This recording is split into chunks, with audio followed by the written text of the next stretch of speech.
자, 예레미야서, 우리가 로마서 말씀을 우리가 다 주말도 끼고 그래서 다 하지만 않았지만 그래도 16장 마지막 장 전반부까지 하고요. 그리고 예레미야서로 넘어왔습니다.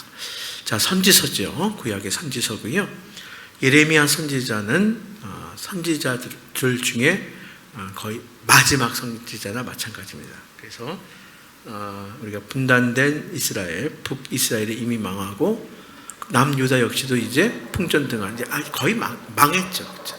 그래서 망할 그 남유다를 향해서 하나님께서 세우신 선지자가 바로 예레미야 선지자입니다. 자, 우리 함께 인사하고요. 함께 또 말씀의 은혜를 나누고자 합니다. 자, 우리 축복하고요. 사랑을 고백합시다. 시작. 자, 주님의 이름으로 축복합니다. 네, 주님 안에서 사랑합니다. 네, 그래요. 자, 예레미야. 자, 오늘 1장을 처음부터 끝까지 우리 어제 1장 전반부, 오늘 새벽에 1장 후반부 이렇게 보았거든요. 그래서 1장 전체를 다시 한번 읽어주시면 좋겠고요.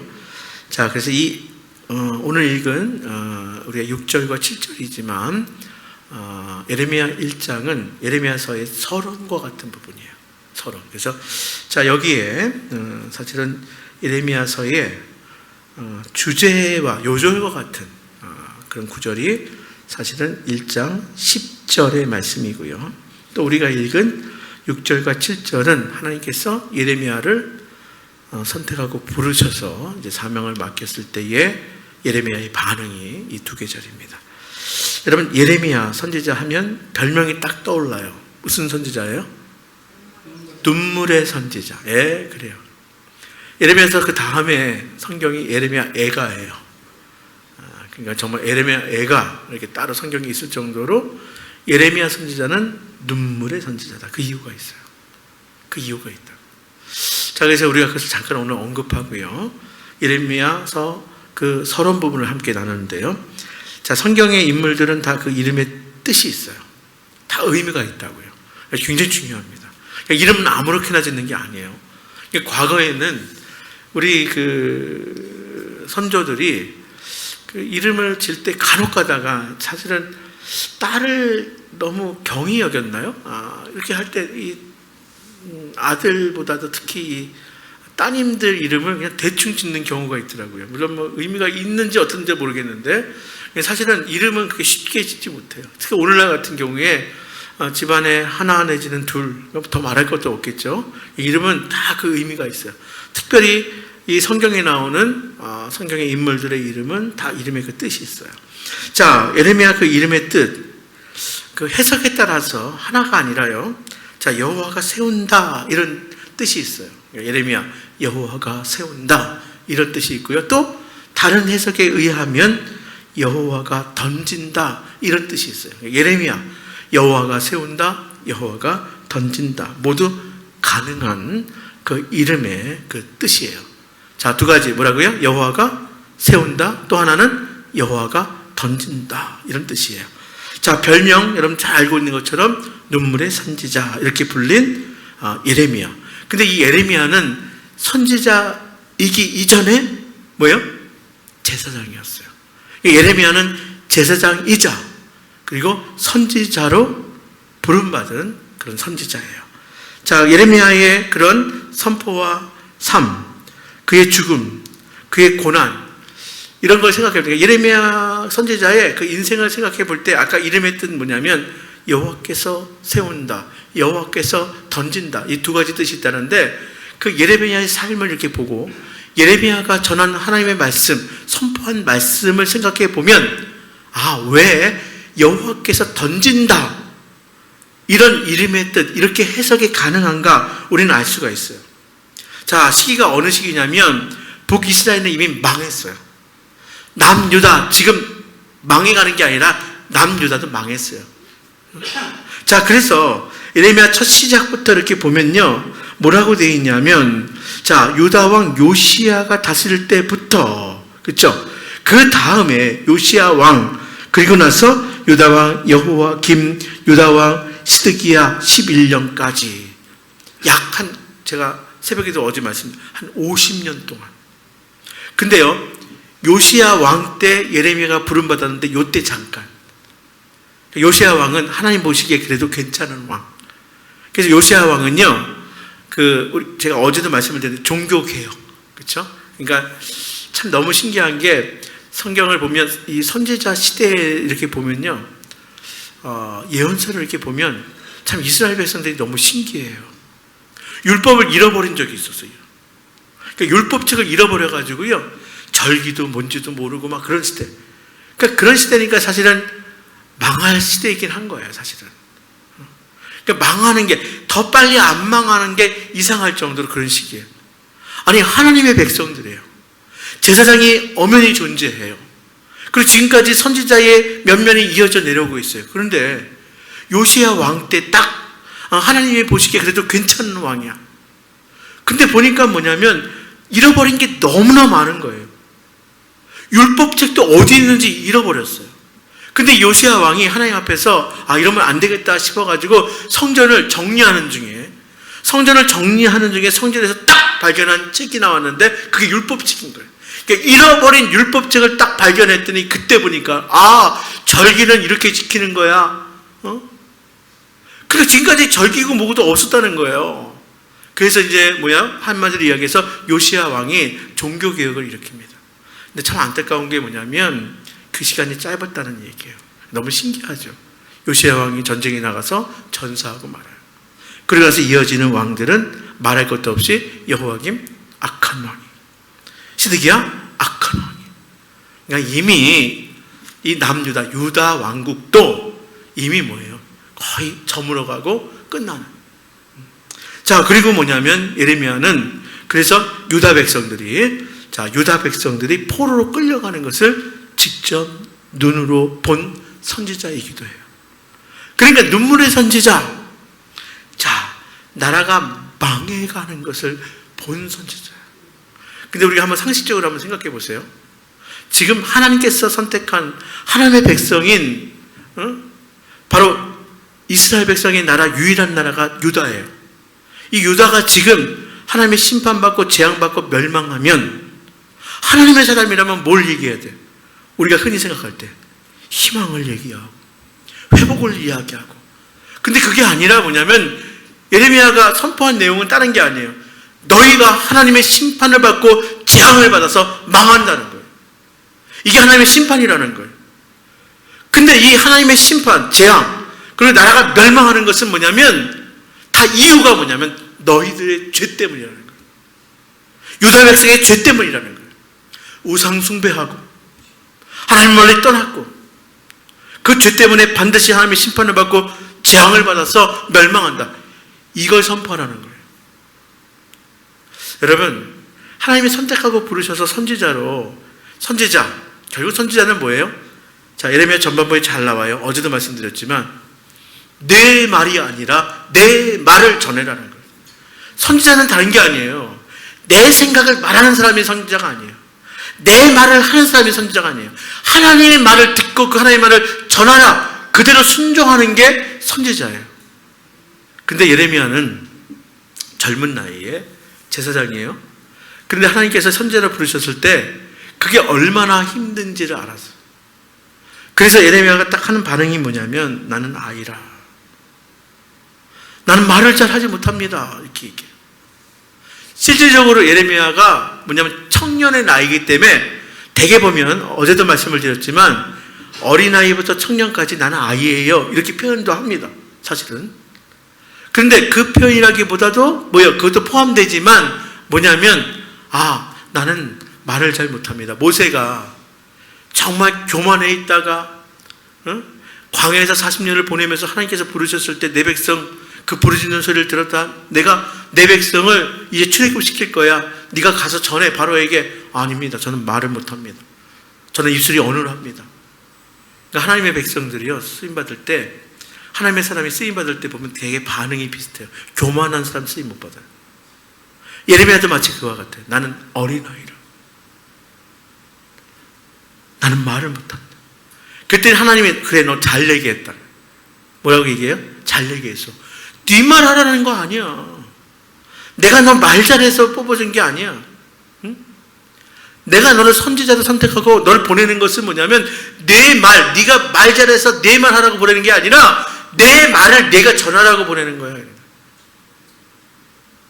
여러분, 하나님이 우리를 선택하시고 부르신 것은요, 우리 편에 볼 때 뭐가 조금 예쁜 구석이 있거나 남들보다 조금 더 잘나서 이게 아니에요. 그냥 이거는 뭐냐, 전적인 부르심이라는 건 뭐냐면 하나님의 전적인 선택이에요. 그래서 하나님의 선택과 부르심은 그래서 뭐라는 거예요? 은혜라고 하는 거예요. 자, 어쨌거나 뭐예요? 자, 이 에레미야의 뜻에 하나님이 세운다, 하나님께서 던진다. 그러니까 에레미야의 그 인생을 볼 때, 에레미야의 사역을 볼 때, 에레미야가 전한 하나님의 말씀, 그 선포의 내용을 볼 때, 에레미야가 당한 그 고난을 우리가 생각해 보면, 아, 과연 에레미야 그 이름의 뜻처럼 하나님께서 던졌구나. 그냥 던졌구나. 죄악이 만연한, 그래서 지금 그 죄로 인해서 멸망해 가는 그 백성들을 향해서 하나님이 에레미야를 던진 거예요. 던졌어.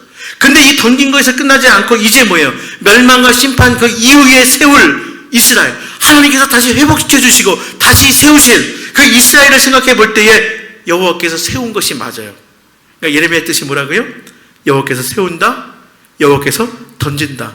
그 이름의 두 가지의 그 뜻이 다 예레미야의 삶을 보면, 그의 인생을 보면, 그가 전한 내용을 보면 이게 다 맞아요. 이게 다 맞아, 어쩌면. 자, 말씀드린 것처럼 예레미야는 바로 남유다 왕국의 마지막 선지자예요. 나라가 망해가고 있는데 예레미야는 하나님의 도움과 회복을 선포하지 않아요. 오히려 하나님의 멸망과 심판이 하나님의 뜻이라고 선포합니다. 여러분, 이거 쉬운 거 아니라고 말씀을 드렸어요. 어떻게 보면 정말 민족 지도자라는 그 측면에서 볼 때는 뭐예요? 외세에 신흥 제국인 바벨론의 그런 풍전등화와 같은 상황 속에서 이제 나라가 멸망해 가는데, 아니, 하나님의 사람이라는 사람이 적어도 우리가 상식적으로 애국자라고 한다면 뭐예요? 아, 우리가 힘을 합해야 된다, 제국을 물리쳐야 된다, 우리는 희망이 있다, 이거 아니에요? 근데 그게 아니에요. 오히려 뭐냐면 우리가 멸망하는 것이, 우리가 심판받는 거야, 우리가 멸망할 거야, 이게 하나님의 뜻이야, 이걸 전했다고요, 예레미야가. 그러니까 사람들이 좋아했겠어요? 안 좋아했겠어요? 안 좋아했어요. 실제적으로 뭐예요? 맞기도 하고요, 쫓겨나기도 하고요, 사람들의 미움도 받고요. 그러니까 예레미야의 눈물 속에는 제가 볼 때는 뭐냐면 망해가는 조국을 보면서 눈물도 나고 포로로 끌려가는 백성들을 바라보면서 눈물도 나지만 이렇게 고난받고 박해당해서도 눈물 나는 거예요. 하나님의 사명을 감당하려고 하나님의 말을 전하다고 얼마나 힘들고 어려웠는지 그 눈물이 나는 거예요. 그래서 예레미야 선지자가 눈물의 선지자예요. 여러분, 예레미야 선지자는 여기 보면 오늘 1장을 보니까요, 그 집안 배경이 뭐냐면 베냐민 땅 아나돗의 제사장 hil기야의 아들이다, 이렇게 소개하고 있어요. 1절 볼까요? 1절 시작. 베냐민 땅 아나돗의 제사장들 중 hil기야의 아들 예레미야다, 이렇게 이야기합니다. 자, 다윗 왕 말기에 아도니아 왕자가 반역을 저지릅니다. 그러니까 첫 번째 반역은 누구예요? 머리가 길고 잘생겼던 압살롬, 그렇죠?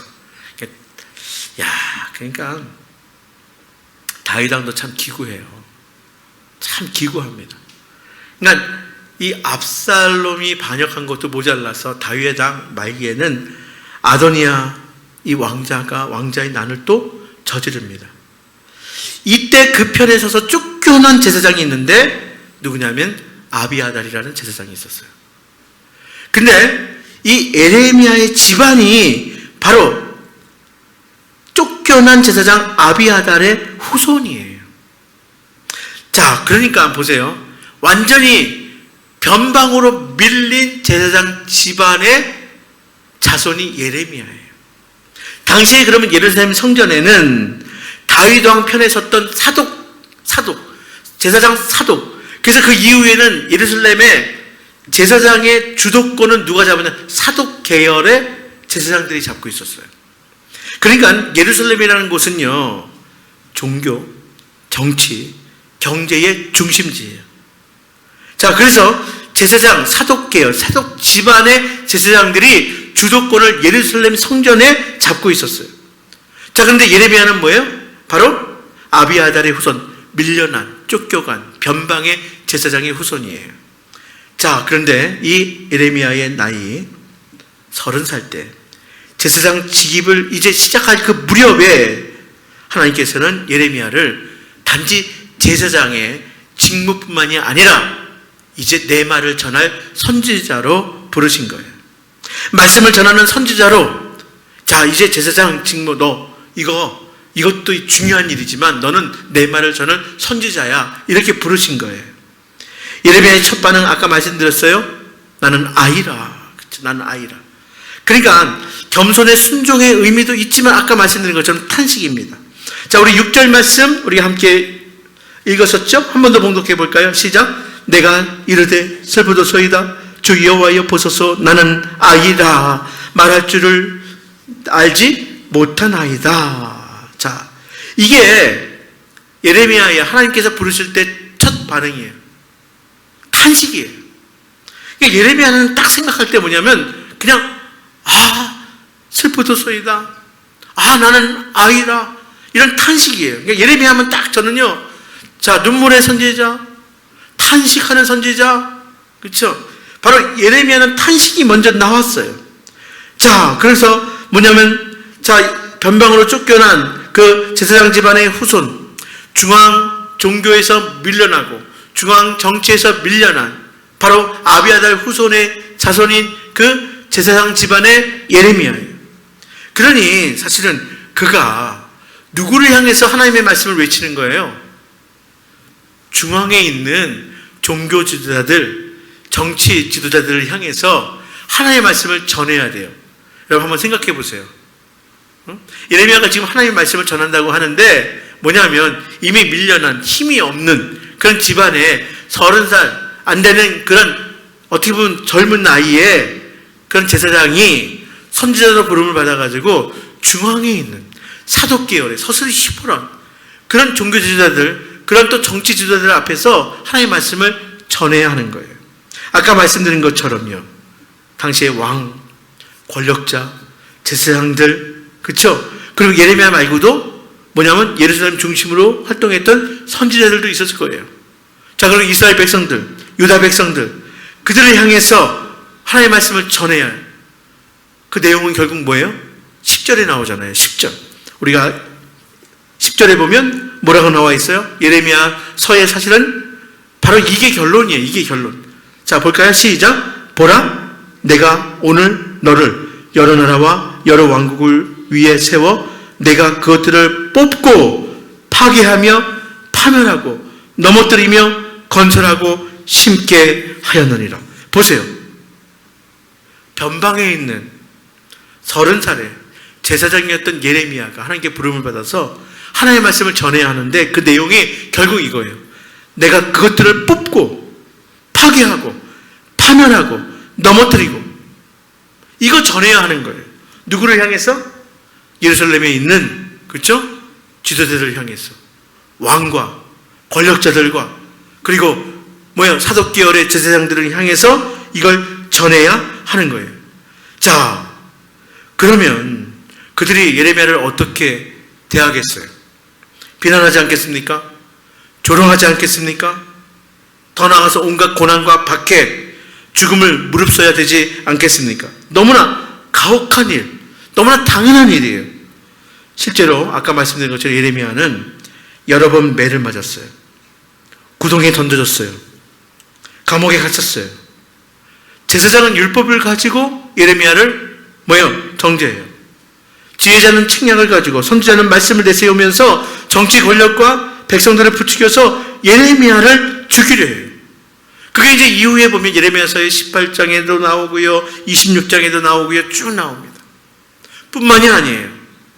자, 고향 아나돗 그새 고향의 자기 친인척들 역시도 예레미야에게 그 예언을 그치지 않으면 죽이겠다고 위협합니다. 다른 사람도 아니고 고향 사람들조차도, 가까운 친인척, 지인들조차도 너 그 입 다물지 않으면, 예언을 멈추지 않으면, 하나님의 말씀을 선포하는 거 그거 멈추지 않으면 내가 널 죽일 거야. 그것이 예레미야서 11장에도 나옵니다. 그러니까요, 예레미야가 눈물의 선지자? 아니, 눈물을 안 흘릴 재간이 있습니까? 그렇죠. 아니, 자기가 하고 싶어서 하는 것이 아니라 하나님이 불러서 하나님의 말씀을 대언하려고 해서 그 사명을 하는데, 이거 뭐 좋아하는 사람 하나도 없어요. 아니, 좋아하는 건 둘째 치고요, 뭐요? 자기가 전한 하나님의 말씀 때문에 자기 목숨이 위협받게 됐어요. 심지어는 고향 땅에서조차, 친인척조차도 자신을 죽이겠다고 덤빕니다. 여러분, 당시 정치 권력자들과 종교 지도자들의 그 부패와 타락은 예레미야서의 말씀을 통해서도 잘 드러나요.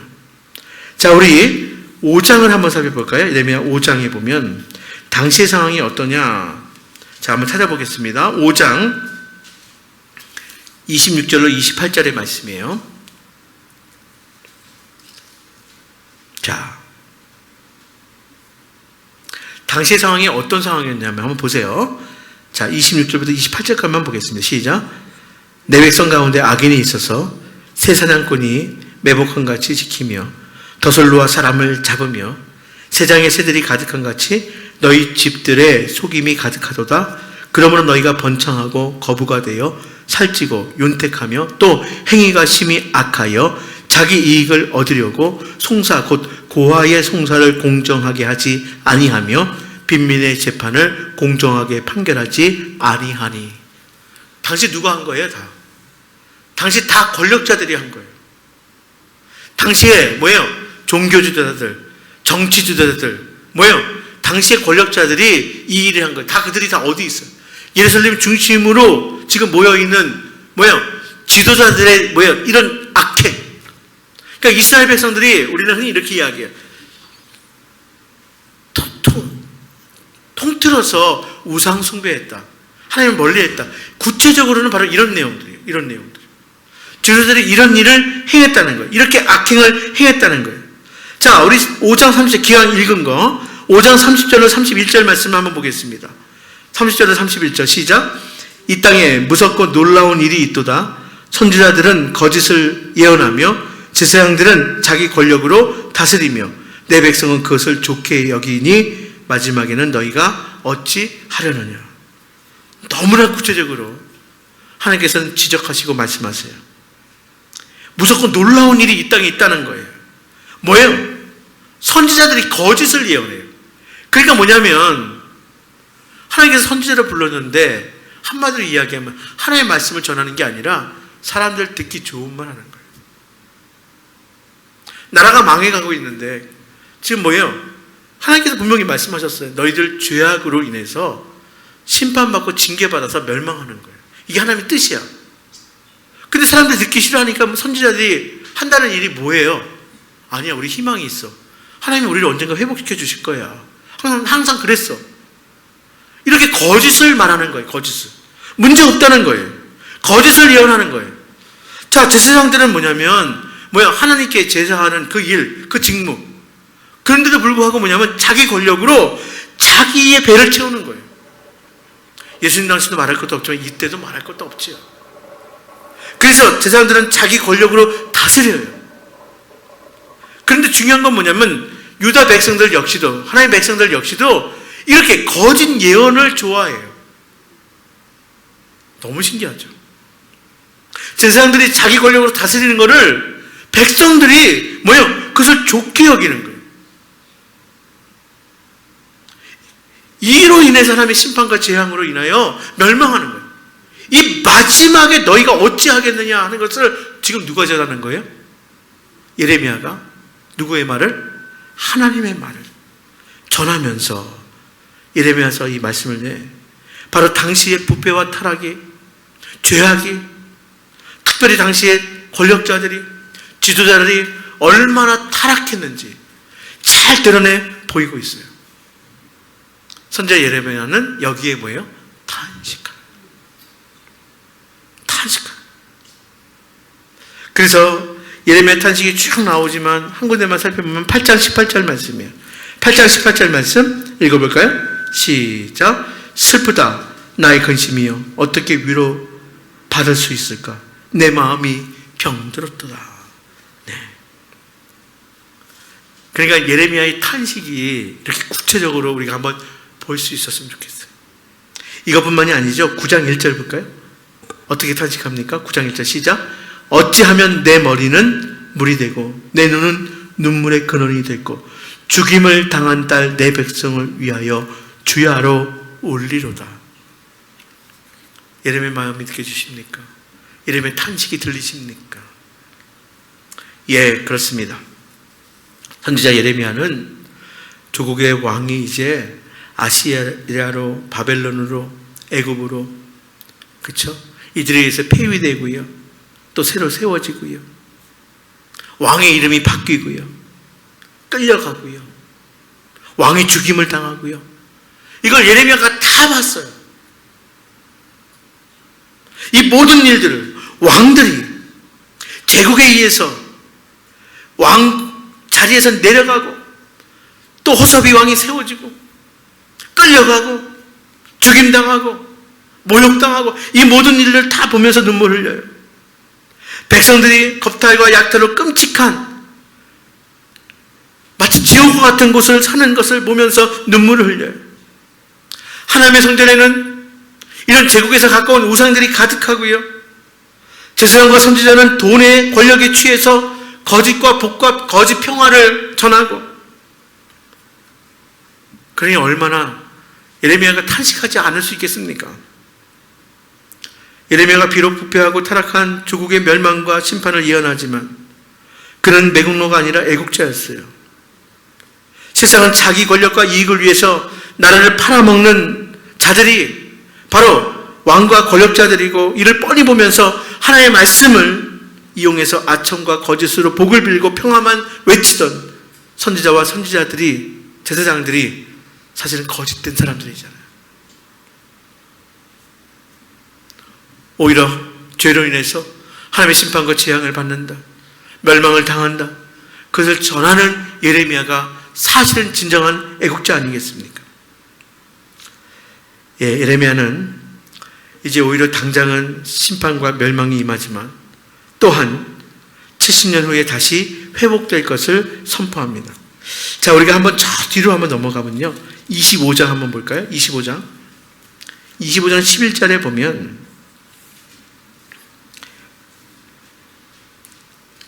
회복을 선포하는데 11절 볼까요? 예언합니다. 시작. 이 모든 땅이 폐허가 되어 놀랄 일이 될 것이며 이 민족들은 70년 동안 바벨론의 왕을 섬기리라. 자, 그리고 12절에 보니까 뭐라고 나와요? 여호와의 말씀이니라. 70년이 끝나면 내가 바벨론의 왕과 그의 나라와 갈대아인의 땅을 그 죄악으로 말미암아 벌하여 영원히 폐허가 되게 하며, 이렇게 이제 쭉 나오는데, 자, 그래서 오늘 아침에도 제가 말씀을 드렸어요. 하나님의 심판과 재앙은 그 심판에서 끝이 아니라는 거예요. 심판은 그 마지막이 뭐예요? 다시 회복이에요. 그래서 여기 보면 제가 말씀드린 것처럼 이제 당장은 심판과 멸망이에요. 그런데 70년 후에 다시 회복될 것을 선포하고 있는 거예요. 자, 그래서 실질적으로 예레미야는 감옥에 갇혀서 바로 죽음을 앞에 두는 순간에도 예레미야는 뭐 하는지 아세요? 고향 땅 아나돗의 밭을 돈을 주고 삽니다. 너무 신기하죠?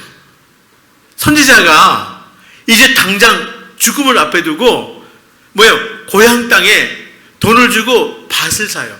왜 그럴까요? 하나님의 회복의 약속의 말씀을 믿었기 때문에 그래요. 여러분, 이게 바로 하나님의 말씀을 확신하는 사람의 모습이에요. 다시 회복될 것에 대한 확실한 믿음에 대한 행함을 그대로 보여주고 있는 거예요. 그러니까 당장은 지금 심판받고 멸망할 거예요.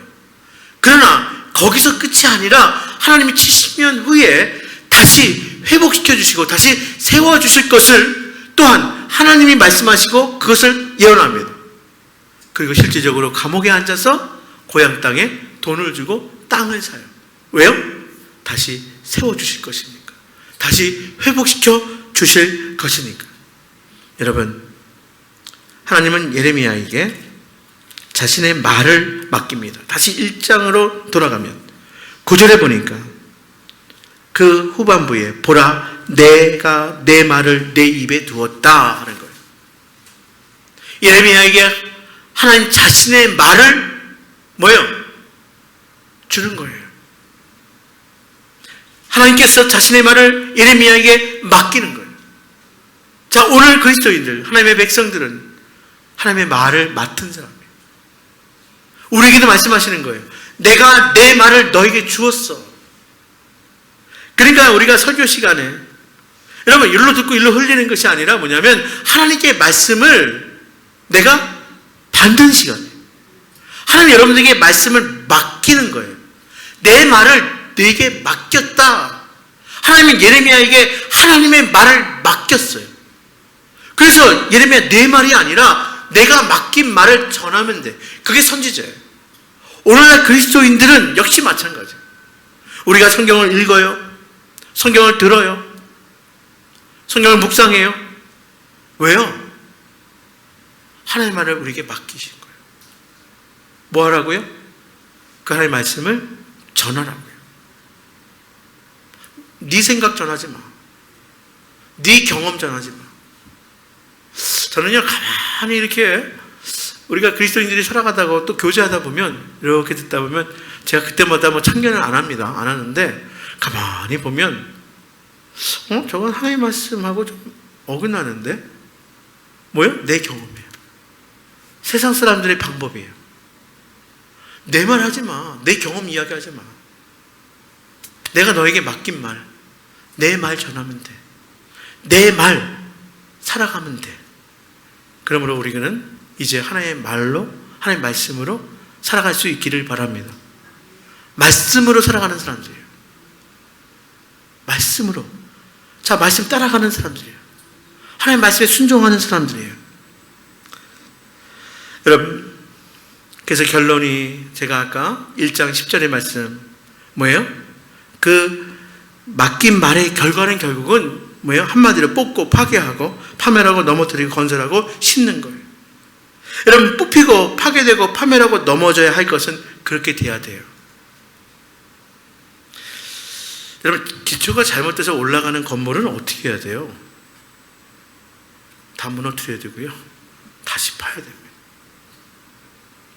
거기서 뭘 어떻게 해봐야 나중에 더 큰 일만 벌어져요. 지금 마치 이스라엘이 그거 같아요. 지금은 뭐냐면 어떤 때냐? 지금 예레미야 선지자 이때는 뭐냐면 뽑혀야 될 때예요. 파괴되고요, 파멸되고 넘어져야 될 때예요. 그때는 그냥 뽑히고 파괴되고 파멸되고 넘어져야 돼요. 좀 아파도 그렇게 돼야 돼요. 그래야 그 후에 다시 뭐예요? 나오는 말씀처럼 다시 건설되고 다시 심어지게 되는 거예요. 아니, 잡초가 무성한 밭에 알곡을 심으려면 다 뽑아야죠. 다 뽑아야, 다시 갈아엎어야 거기에 다시 심는 것 아니겠습니까? 마치 이와 같아요. 지금 뽑혀야 될 땐 뽑혀야 돼요. 무너져야 될 땐 무너져야 돼요. 파괴돼야 될 땐 파괴돼야 돼요. 넘어져야 될 땐 넘어져야 돼요. 근데 그게 너무 아프죠. 조국을 생각하면, 조국 교회를 생각하면 저는 여기까지 안 갔으면 좋겠다는 그런 기도가 나올 때가 있어요. 왜냐하면 너무 아프잖아요. 근데요, 하나님의 심판과 징계는 반드시 원인이 있는데 죄 때문이에요. 우리의 죄 때문에 하나님의 심판과 징계를 받아서 뽑혀야 될 때는 만약 된다면 뽑혀야 돼요. 무너져야 될 때가 된다면 무너져야 돼요. 갈아엎어야 될 때가 되면 갈아엎어야 돼요. 그래야 어떻게 해요? 다시 건설되고 다시 심어지게 되는 거예요. 어쩌면 바로 그때가 오기 전에 지금 돌이켜야 될 때, 지금 회개해야 될 때. 한국교회는요, 사실 거의 하나님의 말씀이 가치가 아니라 돈이 가치가 아니겠어요? 눈에 보이는 것. 돈. 구약을 보면서 어떻게 하나님의 성전에 하나님께 예배하고 또 우상에게 어떻게 제사할 수 있을까? 저는 너무 신기했어요. 근데 그게 신기한 게 아니에요. 그런 일들은 지금도 얼마든지 있을 수 있어요. 하나님께 예배하는 이곳에서도 여전히 우리는 하나님만 섬기는 것이 아니라 여전히 세상의 가치를 가지고 와서 만몬도 함께 섬기는 그런 일들은 지금도 얼마든지 벌어질 수 있는 거예요. 여러분, 옛사람을 벗어버려야 새 사람으로 나갈 수 있어요. 이 세대를 따르지 않아야 우리는 새 시대로 갈 수 있어요. 세상의 가치와 하나님 나라의 가치는 같이 갈 수 없어요. 우리는 하나님 나라 백성으로 부름받은 사람이에요. 세상의 가치와 하나님 나라의 가치를 가지고 같이 살 수 없는 사람들이에요. 여러분, 오늘 말씀 붙들고 이제 예레미야 말씀을 우리가 묵상할 때 정말 말씀을 맡은 자로서 우리가 찬양하잖아요. 주님 말씀하시면 나아가리라. 주님 뜻이 아니면 내가 멈춰서리라. 우리는 또 찬양하잖아요. 주님이 내리는 곳에 내가 그물을 내리겠노라. 여러분, 맡겨진 말을 하는 사람들, 맡겨진 말을 전하는 사람들, 하나님께서 우리에게 맡겨진 그 말대로 우리가 살아가야 될 사람들, 우리가 복음을 전할 뿐만 아니라 복음을 살아가야 될 그 사람들. 여러분, 이 여름에 아무리 뜨거운 태양빛, 아무리 비바람이 몰아쳐도 정말 잘해야 될 때입니다. 그래야 열매 맺어요. 결실 맺어요. 추수가 있습니다. 여러분, 씨를 뿌릴 때 힘겹죠? 눈물로 씨를 뿌려야 기쁨으로 단을 거둔다고 하잖아요. 그러나 정말 중요한 것은 우리에게 말씀하시기를 8절 말씀에 뭐라고 말씀하십니까? 8절에 너는 그들 때문에 두려워하지 말라. 여러분, 예레미야가 얼마나 두려웠겠어요. 나는 아이라. 나는 아이라. 예루살렘 중앙에 있는 권력 있는 자도 아니고 변방에 몰락한 가문의 제사장이에요.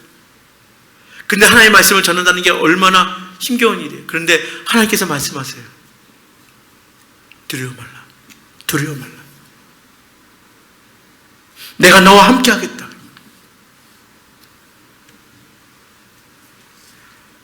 내가 너와 함께하고 너를 구원하리라. 우리 8절 말씀 읽고 마치겠습니다. 시작. 너는 그들 때문에 두려워하지 말라. 내가 너와 함께하여 너를 구원하리라. 나 여호와의 말이니라. 저는요, 선지서를 보다 보면 참 여호와의 말이니라. 저는 이 대목이 너무 좋아요. 사실은요. 네? 여호와의 말. 나 하나님의 말이야. 응? 다른 말 아니야. 나 하나님의 말이야. 넌 두려워 말라. 내가 너와 함께하고 너를 구원할 거야. 나 하나님의 말이야. 여러분, 이 말씀 붙들고 두려워 말고 걱정하지 말고 말씀 확신하며 우리가 정말 담대하게 또 순종하며 나갈 수 있게 되기를 간절히 바랍니다.